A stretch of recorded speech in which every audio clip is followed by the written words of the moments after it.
kemurahan, kasih setiamu Tuhan, selalu baru rahmat-Mu bagiku. Hari berganti hari, hari berganti hari, tetap kulihat kasih-Mu, tak pernah berakhir di hidupku. katakan Tuhan Yesus baik, sungguh amat baik, untuk selama-lamanya. Tuhan Yesus baik, Tuhan Yesus baik, sungguh amat baik, untuk selama-lamanya. Tuhan Yesus baik.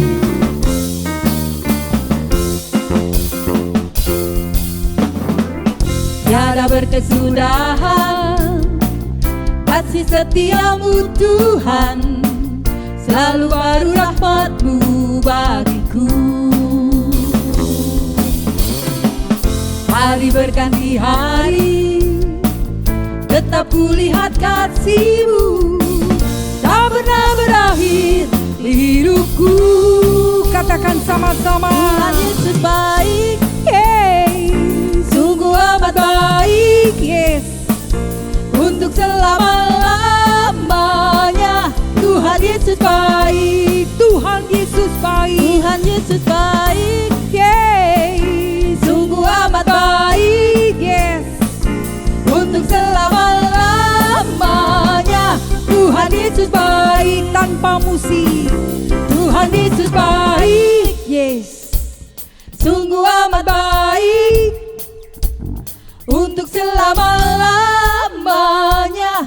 Tuhan Yesus baik, Tuhan Yesus baik, sungguh amat baik, untuk selama-lamanya. Tuhan Yesus baik, Semuanya Tuhan Yesus baik, sungguh amat baik, untuk selama-lamanya. Tuhan Yesus baik, dari selama-lamanya. dari selama-lamanya. Tuhan Yesus baik,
penolong yang setia.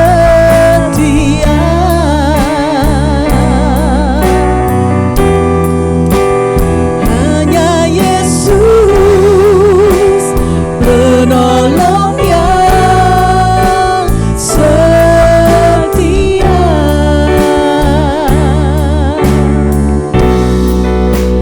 Hanya Yesus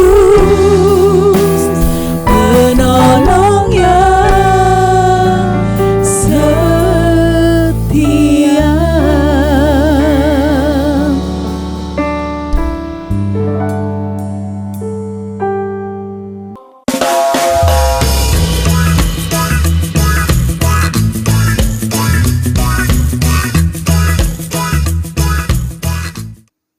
Shalom anak-anak, puji Tuhan. Om senang sekali pada hari ini boleh bertemu kembali di dalam ibadah Bible Study for Kids.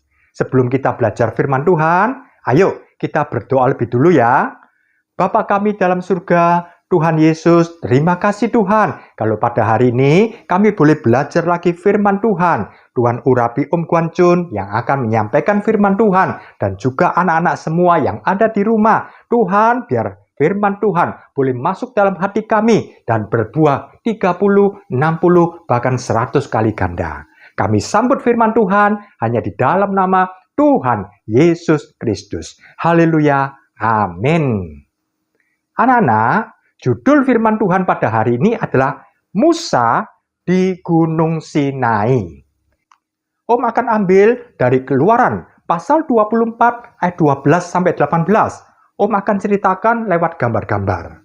Pada waktu itu orang Israel sudah keluar dari Mesir dan mereka sudah melewati Laut Teberau. Ini adalah bulan yang ketiga dan mereka berkemah di padang gurun Sinai. Mereka berkemah di depan Gunung Sinai. Kemudian Tuhan berfirman kepada Musa, "Naiklah menghadap aku ke atas gunung dan tinggallah di sana." Tuhan berkata, "Maka aku akan memberikan kepadamu loh batu yang telah kutuliskan untuk diajarkan kepada mereka." Kemudian Musa dan Yosua kemudian bangun dan naik ke Gunung Sinai.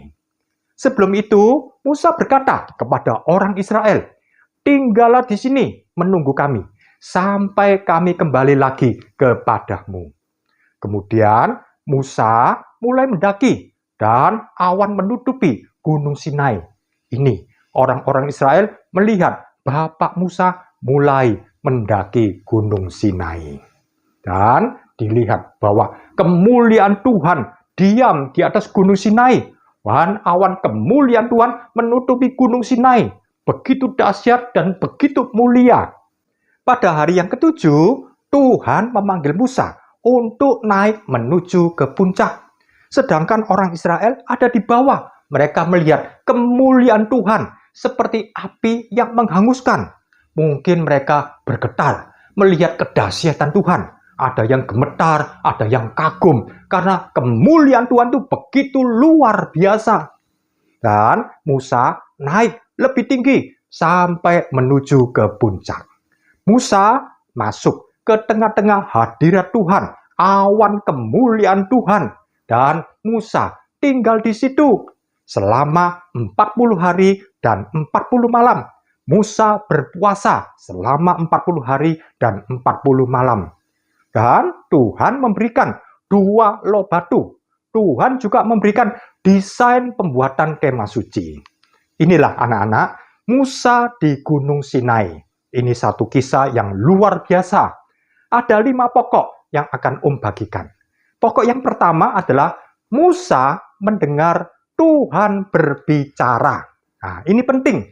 Tuhan berbicara kepada Musa dan Musa bisa mendengar. Kita lihat bahwa Tuhan sangat sering berbicara kepada Musa. Mungkin ada 50 kali lebih Tuhan berbicara kepada Musa. Tuhan kalau berbicara kepada Musa itu secara audible. Artinya Tuhan berbicara dan Musa bisa mendengar lewat telinga ini. Wah, ini luar biasa anak-anak. Musa bisa mendengar suara Tuhan lewat audible. Dan kita lihat, juga Tuhan berbicara kepada nabi-nabi di dalam perjanjian lama, kebanyakan secara audible. Jadi Tuhan berbicara, nabi-nabi bisa mendengar lewat telinganya. Tetapi di dalam perjanjian baru, Tuhan berbicara kepada umat Tuhan. Tuhan berbicara kepada kita semua secara umum lewat firman Tuhan dan juga Roh Kudus. Tuhan berbicara kepada kita di dalam hati kita. Jadi kalau orang-orang Israel perjanjian lama, nabi-nabi mendengar secara audible. Tapi kita orang-orang perjanjian baru lewat firman Tuhan dan suara Roh Kudus yang ada di dalam hati kita. Memang ada beberapa kadang-kadang juga orang mendengar secara audible suara Tuhan. Kita lihat bagaimana caranya supaya anak-anak bisa mendengar suara Tuhan. Yang pertama adalah kita bertekun di dalam firman Tuhan. Baik itu pembacaan firman Tuhan, baik itu kita pergi ke sekolah minggu, pergi ke gereja, mendengarkan khotbah, membaca renungan. Nah, ini kita mendengarkan suara Tuhan lewat firman Tuhan. Yang kedua juga, kita dipenuhi dan dipimpin oleh Roh Kudus. Ini penting, sebab Roh Kudus yang ada di dalam hati kita akan menuntun dan membawa kita kepada segala kebenaran. Jadi, ada 2 poin penting, yaitu kita bertekun di dalam firman Tuhan. Oleh karena itu, di awal tahun ini, ayo semua berkomitmen untuk membaca firman Tuhan. Istimewa Alkitab per tahun. Kita baca dengan tekun, dan kita baca dengan rutin, dan kita minta kepada Tuhan supaya Roh Kudus menerangkan. Roh Kudus bisa mengajarkan kepada kita, sebab Roh Kudus adalah guru secara pribadi buat anak-anak. Dan kita bisa mengerti, dan Tuhan berbicara kepada setiap anak-anak. Yang kedua adalah Musa merespon perintah Tuhan. Ini penting. Contohnya, anak-anak merespon perintahnya orang tua. Contoh, ketika orang tua mengatakan, ayo nak, ini buku-bukunya berantakan semua. Ayo ditata. Nah, anak-anak dengar ya. Kemudian ketika mendengar, anak merespon, ya Pak, ya Ma, sebentar akan saya tata ini semua. Nah, ini penting anak-anak untuk merespon. Kemudian anak-anak menata. Oh, bukunya ya, kemudian ditaruh di sini. Besok bawa buku apa saja. Nah, ini anak-anak taat atas perintah dari orang tua. Dan ketika orang tua itu lihat, oh dia senang. Anaknya ini merespon perintahnya orang tua. Anak ini taat kepada perintah orang tua. Nah, ini penting anak-anak. Demikian juga kalau kita lihat ada anak yang diberitahu, ayo nak, sekarang waktunya sekolah. Sudah Pak, santai, duduk saja. Ayo, sekarang waktunya sekolah, nanti terlambat. Sudah, saya tidak mau sekolah. Wah, ini menunjukkan anak ini adalah anak yang tidak baik. Beda dengan anak ini. Ya Pak, saya siap-siap. Nah, iya Ma, saya mandi dulu. Dengan cepat-cepat, kemudian dia ambil tasnya dan pergi ke sekolah. Ini adalah anak yang mendengarkan suara orang tua. Ini juga dia taat, dia merespon dengan baik. Hati orang tuanya, loh lihat, orang tuanya tersenyum ya, senang ya. Beda dengan yang di situ. Wah, orang tuanya marah, matanya sampai melotot, dimarahi. Nah, kita lihat ya. Jadi yang sebelah sana itu tidak baik anak-anak. Itu adalah anak yang tidak mendengarkan orang tua. Itu adalah anak yang tidak meresponi dengan baik dan tidak taat. Beda dengan anak ini. Oh, ini bagus ini. Good ini. Wah, anak-anak harus tiru seperti anak ini. Mendengarkan suara orang tua, kemudian merespon dan taat. Hati orang tua menjadi senang. Demikian juga anak-anak kepada Tuhan. Kalau Tuhan sudah berbicara, kita mendengar lewat firman Tuhan, dan kemudian kita merespon, ya Tuhan, aku mau mengampuni Tuhan. Nah ini respon yang baik. Ketika anak-anak di sekolah minggu dengar, anak-anak tidak boleh menyontek ya. Amin. Wah, ini adalah respon yang baik. Kemudian ketika di kelas, waktu ulangan, taat anak-anak. Kemudian anak-anak belajar sungguh-sungguh, anak-anak ngerjakan sendiri. Tidak kemudian nyontek, kiri, kanan. Nah, ini menunjukkan bahwa anak itu taat dan Tuhan lihat. Mata Tuhan di surga melihat ke bawah, lihat anak-anak. Oh, ini anak-anak good, anak-anak bagus. Ini anak-anak yang luar biasa. Ini adalah anak yang taat. Nah, ini. Jadi penting anak-anak selain mendengar juga merespon dan taat kepada Tuhan. Kita lihat ya, di dalam 1 Samuel pasal 15 ayat 22. Demikian bunyi firman Tuhan. Apakah Tuhan itu berkenan kepada korban bakaran dan korban sembelihan, sama seperti kepada mendengarkan suara Tuhan? Sesungguhnya mendengarkan lebih baik daripada korban sembelihan, memperhatikan lebih baik daripada lemak domba-domba jantan. Oh, ini adalah ayat yang luar biasa. Sekarang kita gunakan matematika ya. Lewat ayat itu kita buat persamaan matematika. Nah, Om yakin anak-anak sekolah minggu adalah anak-anak yang luar biasa. Ini ya, memperhatikan firman Tuhan. Sekarang dibandingkan dengan korban sembelihan. Menurut ayat tadi, kita beri tanda apa? Oh, lebih besar. Ya, mendengar itu lebih baik dari korban sembelihan. Maksudnya ini apa, Om? Maksudnya adalah anak-anak rajin ke sekolah minggu. Bagus. Ini kan berkorban. Korban waktu, korban uang, kasih persembahan. Bagus. Tapi Tuhan bilang kalau kita mendengarkan firman Tuhan itu lebih bagus anak-anak. Hati Tuhan sedih kalau ada yang kasih persembahan. Oh banyak. Itu bagus. Tapi pada waktu firman Tuhan, oh ngomong kiri kanan. Diam, diam. Gurunya marah. Kemudian jawil-jawil temennya. Wah, akhirnya hati Tuhan sedih. Ya, tapi kalau anak-anak dengarkan firman Tuhan, oh iya didengarkan. Guru sekolah minggu, Bapak Pendeta didengarkan. Wah, itu menunjukkan bahwa kita mendengarkan firman Tuhan. Dan itu lebih baik dari korban sembelihan. Contoh lagi ya, memperhatikan dan persembahan lemak. Nah, persembahan lemak itu mungkin anak-anak ya mempersembahkan sesuatu. Ya, misalnya anak-anak sudah baca Alkitab setiap hari, bagus, mengorbankan waktunya, sudah bagus. Tapi ketika baca sembarangan, dengan cepat-cepat, supaya nanti kalau ditanya guru sekolah minggu, anak-anak siapa yang setiap hari membaca Alkitab? Saya Bu, saya Miss, saya Mister. Oh, tapi bacanya cepat-cepat. Nah, itu Tuhan tidak suka. Tuhan mengarahkan memperhatikan. Oh, maksudnya apa? Kalau kita baca firman Tuhan ya, diperhatikan. Dibaca dengan sungguh-sungguh, diperhatikan kalimat demi kalimat, pengertian demi pengertian. Oh, Tuhan senang. Biarpun anak-anak sudah baca, oh 1 hari 4 pasal, bagus. Ini seperti persembahan lemak, bagus. Tapi kemudian bacanya sembarangan. Tuhan tidak suka. Tapi kalau kita memperhatikan, ini lebih dari persembahan lemak. Oleh karena itu, kita persembahkan kepada Tuhan. Tuhan, aku mau mendengar firman Tuhan. Tuhan, aku mau memperhatikan. Nah, ini adalah respon yang bagus anak-anak. Termasuk juga kepada orang tua.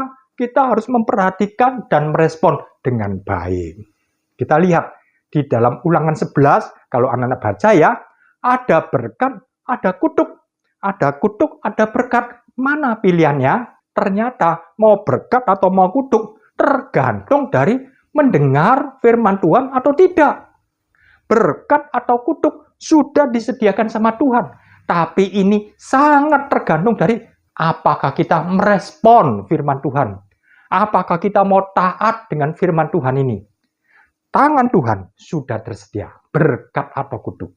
Biar setiap kita memastikan kita menerima berkat dengan mendengarkan firman Tuhan, dengan merespon firman Tuhan, dengan taat firman Tuhan, maka berkat-berkat Tuhan itu akan mengalir dalam hidupnya anak-anak. Oh, luar biasa. Om sudah merasakan dalam hidupnya Om. Om sungguh-sungguh, Om mau percaya kepada Tuhan, Om taat akan firman Tuhan. Dan berkat-berkat itu akan mengiringi kita. Berkat-berkat Tuhan akan mengejar kita. Oleh karena itu, anak-anak, hidupnya anak masih panjang. biarlah dan pastikan anak-anak dikejar oleh berkat Tuhan. Caranya bagaimana? Caranya adalah memperhatikan firman Tuhan dengan sungguh-sungguh, meresponi dan mentaati. Tapi ada orang lain yang tidak mau. Tidak mau dengar firman Tuhan, sudah, saya bosen, saya tidak mau dengar lagi. Saya tidak mau dengar nasihatnya orang tua. Oh, seperti ini. Orang tua sedih, Tuhan juga sedih. Akhirnya apa? Anak itu hidupnya sembarangan. Jadi amburadul, jadi kacau. Besok besar, Tuhan tidak bisa berkati. Karena itu berkat dan kudus sudah tersedia. Pilihan ada di tangan kita. Pastikan setiap kita memilih berkat, kita mau mendengar firman Tuhan, kita mau merespon, dan kita mau taat. Puji Tuhan. Kita lihat ya, mendengar firman Tuhan.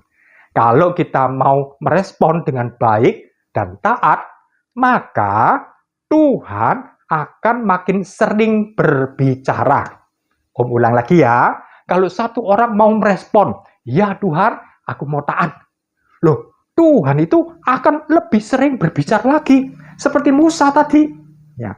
Tapi sebaliknya, kalau satu orang, sudah saya tidak mau dengar firman Tuhan, ganggu aja di sekolah minggu. Apa yang terjadi? Akhirnya Tuhan makin jarang berbicara. Nah, beda sekali ya. Ternyata kalau kita merespon dengan baik, itu seperti Samuel. Betul ya? Samuel itu kalau dengarkan firman Tuhan, tidak dibiarkan firman itu jatuh. Setiap firman Tuhan itu ditampung, didengarkan, dimasukkan dalam hati. Beda dengan Saul. Wah, Saul ini ya tidak mau dengar firman Tuhan dan tidak taat. Akhirnya Tuhan jarang berbicara kepada Saul. Dan satu kali pada satu titik, Tuhan tidak mau berbicara lagi kepada Raja Saul. Beda ya? Jadi ini secara kuantitas. Apa itu kuantitas? Kuantitas adalah keseringan Tuhan untuk berbicara, tergantung. Kalau kita mau merespon, Tuhan makin sering berbicara. Tapi kalau satu orang tidak mau merespon firman Tuhan dan tidak taat, tambah lama Tuhan makin jarang berbicara, dan pada satu titik Tuhan tidak berbicara lagi. Oh, ini sangat mengerikan anak-anak. Kita ulang lagi ya. Mendengarkan firman Tuhan. Nah, kalau kita mau merespon, apa yang terjadi? Ternyata makin lama hati kita makin peka. Roh kita makin lama makin peka. Tapi kalau satu orang mendengarkan firman Tuhan tapi tidak merespon ya, kemudian baca Alkitab secara sembarangan, apa? Makin lama makin tumpul telinganya, makin lama makin tuli dan tidak mendengar firman Tuhan, hatinya tumpul. Jadi ini cerita secara kualitas. Kalau kita mau merespon, oh luar biasa. Tuhan makin lama makin sering berbicara. Kalau kita mau merespon, makin lama makin peka telinga kita. Tapi satu orang yang tidak mau merespon, makin lama Tuhan makin jarang berbicara. Dan makin lama hatinya makin tumpul, kemudian menjadi rusak hidupnya. Oh, dahsyat sekali anak-anak. Oleh karena itu pastikan setiap anak-anak sekolah minggu menjadi anak-anak yang indah. Setiap kali firman Tuhan dibentangkan ya oleh guru-guru sekolah minggu, taat, duduk yang manis. Kalau ditanya menjawab, ya. Kalau ada kuis, menjawab anak-anak. Wah, anak-anak senang sekali kalau ada yang kuis, ya kan? Ditanya, wah, semua aktif. Jangan diam saja, main sendiri, main HP. Itu Tuhan tidak suka. Mata Tuhan lihat, loh, ini sudah ke sekolah minggu, ya. Tapi kemudian main HP, main game. Jangan anak-anak, ya. Biar Tuhan berbicara dan kita mau merespon. Pokok yang ketiga adalah Musa mendekat kepada Tuhan. Ini ketika Musa pada hari yang ke-7 dipanggil Tuhan untuk naik lebih tinggi lagi. Di dalam 2 Petrus 3 ayat 18, Tuhan ingin supaya kita makin bertumbuh. Tuhan ingin supaya kita makin meningkat. Jadi Tuhan tidak suka kalau ada satu orang yang statis, kemudian biasa-biasa, kemudian tidak sungguh-sungguh. Tuhan tidak mau. Atau rohaninya kanak-kanak rohani. Tidak bertumbuh-tumbuh. Dari dulu bayi rohani. Setelah 5 tahun ikut sekolah minggu, tetap bayi sekolah minggu. Tetap itu. Sampai kemudian 20 tahun sudah di kebaktian umum. Ya kan? Kemudian masih tetap rohaninya ngamuan. Tuhan tidak suka. Tuhan ingin setiap kita terus bertumbuh, meningkat sampai sempurna. Yang percaya katakan amin. Anak-anak, di dalam 2 Petrus 3 ayat 18 dikatakan, tetapi bertumbuhlah dalam kasih karunia dan dalam pengenalan akan Tuhan dan Juru Selamat kita, Yesus Kristus. Baginya kemuliaan sekarang dan sampai selama-lamanya. Ayat ini indah anak-anak, mengajak kita untuk bertumbuh. Ayat ini mendorong kita untuk bertumbuh, meningkat terus sampai puncak. Jangan kemudian biasa-biasa saja. Sebab Tuhan punya rencana buat setiap kita. Bukan sekedar, rajin ke sekolah minggu. Itu bagus. Tapi Tuhan punya rencana lebih dari itu. Demikian juga, satu kali anak-anak menjadi guru-guru sekolah minggu. Bisa melayani Tuhan. Puji Tuhan. Terus meningkat dalam pelayanan. Terus meningkat di dalam kerohanian anak-anak. Kita lihat juga ya, dalam Mazmur 15 ayat 1 dan 2, ini dikatakan bahwa kesucian itu seperti gunung. Kesucian itu bertingkat-tingkat. Nah, seperti Musa disuruh naik ke gunung Sinai, ya kan? Pertama ada di dasar, terus naik, kemudian Tuhan perintahkan untuk naik lebih tinggi lagi. Demikian juga di dalam kerohanian kita harus meningkat di dalam gunung kesucian Tuhan.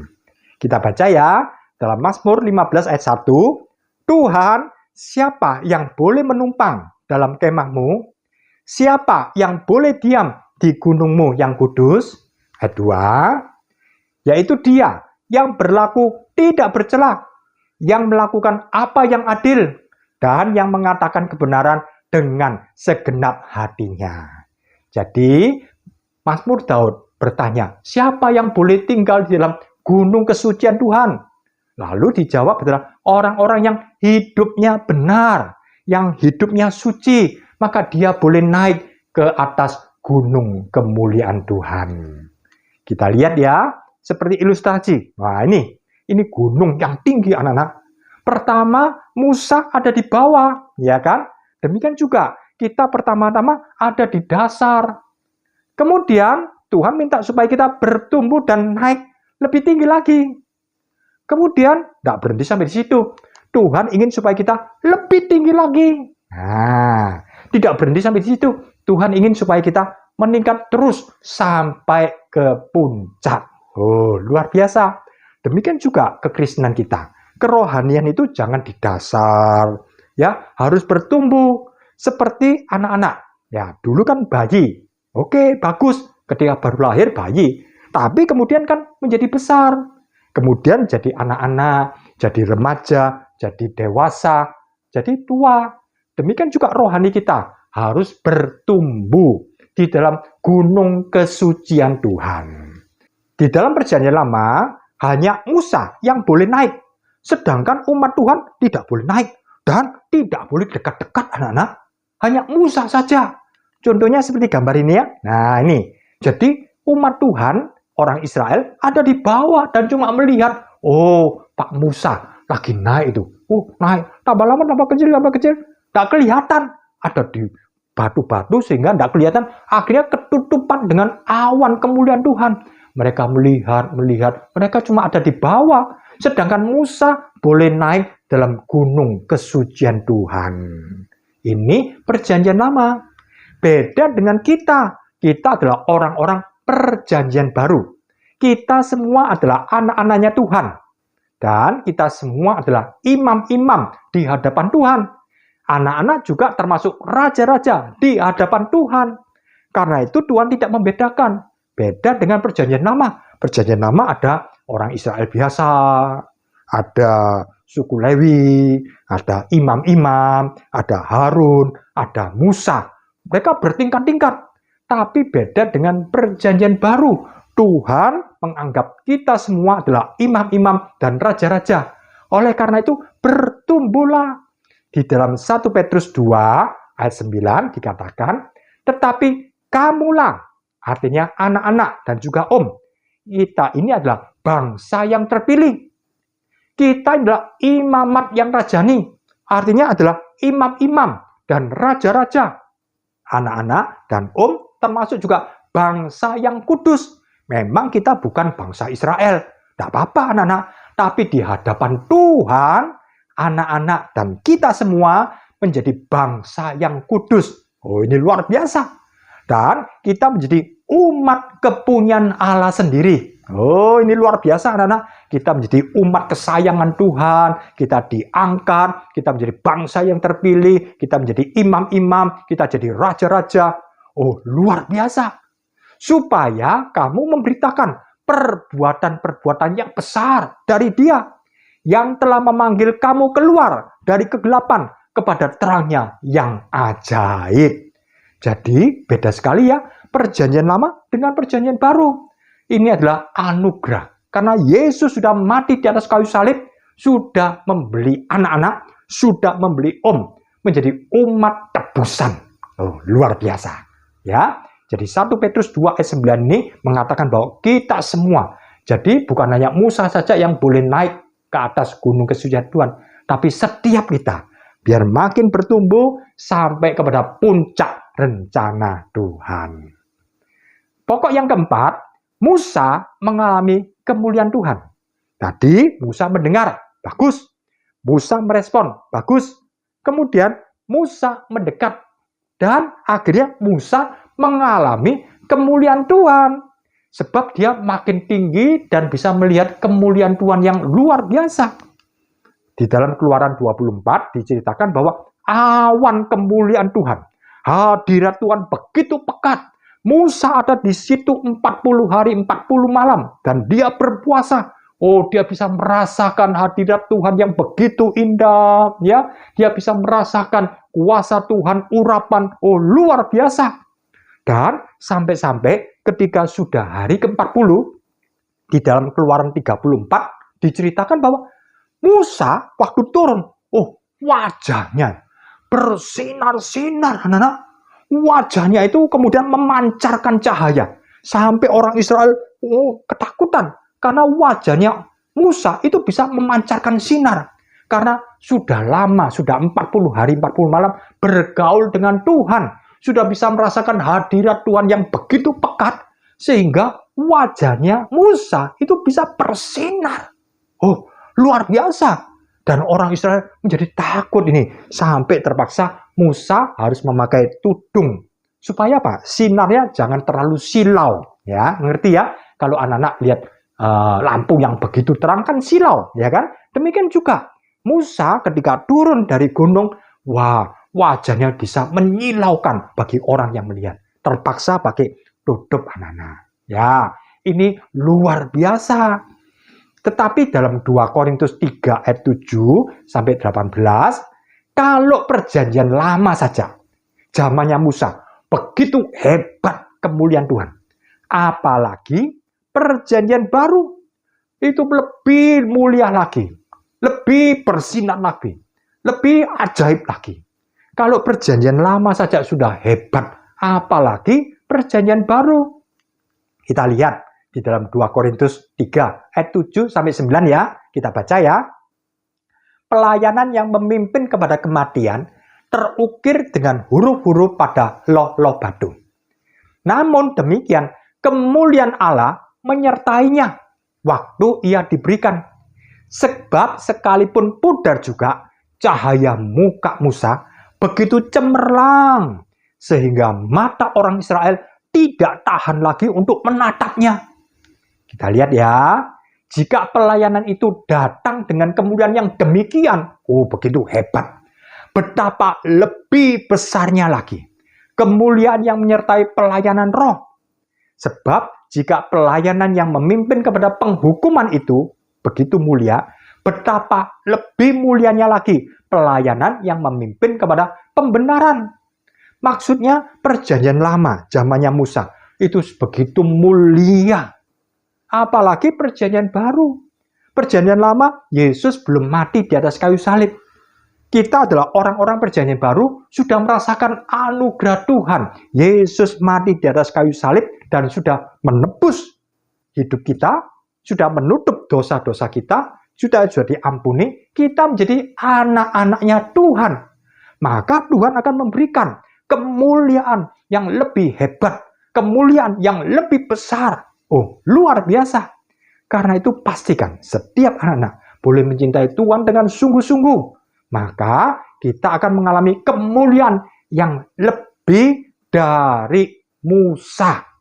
Luar biasa. Kita lihat ya, dalam 2 Korintus 3 ayat 7-18, kalau anak-anak baca ya, kalau perjanjian lama saja begitu hebat kemuliaan Tuhan, apalagi perjanjian baru pasti lebih mulia lagi. Termasuk juga anak-anak. Ya, anak-anak juga akan mengalami kemuliaan Tuhan. Jadi jangan berpikir, wah om, saya ini kan anak-anak, saya ini kan murid sekolah minggu, mana bisa seperti guru sekolah minggu, apalagi mana bisa seperti Musa. Oh, no.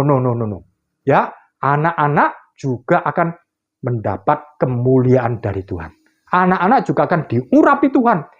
Demikian juga guru-guru akan mengalami urapan Tuhan yang luar biasa. Kalau Tuhan sudah mengurapi Musa, Tuhan juga akan mengurapi setiap kita yang percaya, katakan amin. Yang kelima, terakhir, Musa menerima firman Tuhan.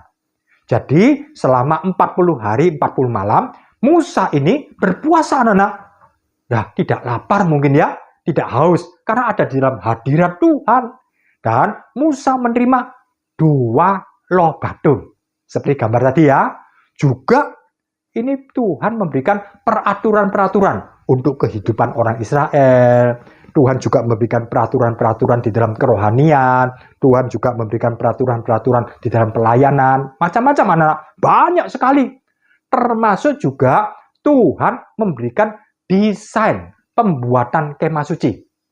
Tuhan juga menentukan siapa yang akan membuat kemah suci itu.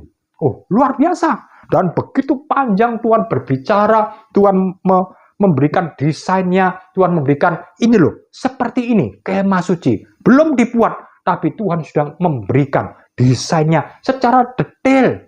Oh, ini luar biasa anak-anak. Musa mendapatkan firman Tuhan begitu limpah. Kita lihat ya, Musa ini dipakai Tuhan pada zamannya secara luar biasa. Demikian juga pada akhir zaman, Tuhan akan membangkitkan Musa-Musa. Pastikan anak-anak, om, guru-guru, kita semua, kita adalah Musa-Musa di akhir zaman. Jangan berkata, waduh, aku ini cuma orang Kristen biasa. Aduh, aku tidak bisa apa-apa. Sama, Musa juga ketika di awal, dia tidak bisa. Tuhan, aku tidak pandai ngomong Tuhan. Tapi Tuhan mengatakan, ayo, pimpin orang Israel untuk keluar dari Mesir. Jangan aku Tuhan, jangan, aku tidak pandai ngomong. Demikian juga berapa orang, seperti om sendiri. Aduh Tuhan, saya tidak pandai ngomong, saya tidak bisa khotbah Tuhan. Aduh Tuhan, bagaimana? Tapi Tuhan mau pakai Musa, Tuhan juga pakai om. Demikian juga ketika kita tidak bisa. Tuhan, ini aku tidak bisa, tapi aku mau Tuhan. Maka dari situ Tuhan akan memunculkan Musa-Musa di akhir zaman. Pastikan anak-anak, om, guru-guru, orang tua, kita semua, kita adalah Musa-Musa di akhir zaman. Yang percaya katakan amin. Di akhir zaman, Tuhan membutuhkan orang-orang untuk menyelesaikan rencana Tuhan yang terakhir dan yang terbesar. Urapan Tuhan, kuasa Tuhan, kemuliaan Tuhan akan melingkupi kita dan kita akan bekerja menyelesaikan rencana Tuhan di akhir zaman ini. Pastikan setiap kita boleh ikut dalam rencana Tuhan dan ketika sudah selesai, kita diangkat di dalam awan-awan, ikut di dalam pengangkatan. Penuh dengan sukacita dan kita akan menerima kemuliaan Tuhan. Setiap anak-anak menerima mahkota dari Tuhan dan kita bersama dengan Tuhan selama-lamanya. Anak-anak, kita sudah selesai dan om akan rekap. Musa di Gunung Sinai. Ada 5 pokok. Yang pertama adalah Musa mendengar Tuhan berbicara. di mana seringkali Tuhan berbicara kepada Musa, Musa bisa mendengar. Demikian juga kita orang-orang perjanjian baru bisa mendengar suara Tuhan lewat pembacaan firman Tuhan dan penuh dipimpin oleh Roh Kudus. Yang kedua, Musa merespon perintah Tuhan. Demikian juga kita mau merespon perintah Tuhan. Lewat firman Tuhan, kita mau taat, hati Tuhan menjadi senang. Dan ini adalah pilihan untuk berkat atau kutuk. Yang ketiga, Musa mendekat kepada Tuhan. Demikian juga, kita juga mau mendekat kepada Tuhan. Makin meningkat, bertumbuh sampai sempurna. Yang keempat, Musa mengalami kemuliaan Tuhan. Demikian juga, kalau kita mau bertumbuh terus meningkat, kita akan mengalami kemuliaan demi kemuliaan yang lebih besar. Oh, luar biasa. Sampai kepada puncak seperti kemuliaan Kristus itu sendiri. Yang terakhir, Musa menerima firman Tuhan. Demikian juga, kita hidup di akhir zaman. Kita juga bisa menjadi seperti Musa di akhir zaman. Pastikan kita semua menjadi orang-orang yang indah, menjadi orang-orang yang luar biasa. Yang percaya katakan amin. Anak-anak, kita akan berdoa ya. Bapa kami dalam surga, Tuhan Yesus, terima kasih Tuhan. Kalau pada hari ini kami sudah belajar Musa di Gunung Sinai. Tuhan, biar firman Tuhan boleh masuk dalam hati kami. Sehingga kami Tuhan boleh seperti Musa, taat seperti Musa, naik dalam kemuliaan demi kemuliaan. Dan seperti Musa Tuhan, menggenapi janji-Mu. Terima kasih ya Tuhan, memberkati semua anak-anak, kerohanian anak, dan juga ya Tuhan sekolah anak-anak, Tuhan berkati, berikan hikmat akal budi, memberkati juga orang tua masing-masing, berkati menjadi orang tua yang indah, dan juga dalam pekerjaan papa mama, berkati mereka Tuhan. Terima kasih Tuhan, sebentar kami akan mengakhiri, tapi kasih-Mu, kemurahan-Mu, kebaikan-Mu, menyertai kami selalu. Terima kasih Tuhan, kami berdoa hanya di dalam nama Tuhan Yesus Kristus. Yang percaya katakan amin. Puji Tuhan. Sampai bertemu kembali. Tuhan memberkati.